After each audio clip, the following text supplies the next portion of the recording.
পৌষের শেষ মকর সংক্রান্তির পুণ্যতিথিতে মোক্ষ লাভের আশায় বাবুঘাটে গঙ্গায় স্নান সারলেন পুণ্যার্থীরা, দিলেন সূর্য অগ্রহ। বাবুঘাট জুড়ে ছিল কড়া নিরাপত্তা। বাবুঘাটে এদিন ভিড় চোখে পড়ার মতন ছিল। বাড়ানো হয়েছে নিরাপত্তা। ভোরের আলো ফোটার অনেক আগে থেকে সিঁড়িতে অপেক্ষা করছিল বহু মানুষ।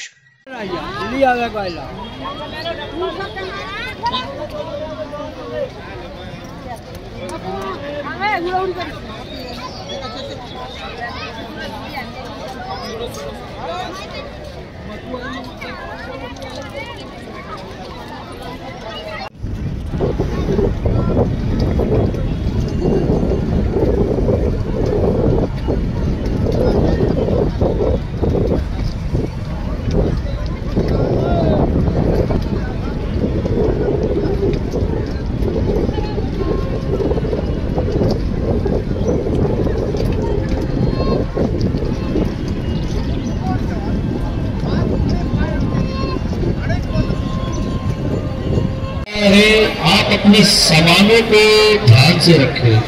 आप लोग को बार बार सूचित किया जा रहा है, सामानों को ध्यान से रखें और ज्यादा गहरे पानी में जाके ना नहाए। आप लोग ज्यादा गहरे पानी में जाके ना नहाए। नगर निगम की तरफ से महिलाओं के लिए चेंजिंग रूम बनाया गया है। कपड़े जाके वहां चेंज करें, जहां तहां कपड़े चेंज ना करें।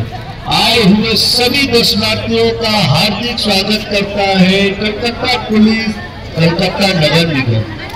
आप लोग को बार बार सूचित किया जा रहा है, सामानों को ध्यान से रखें।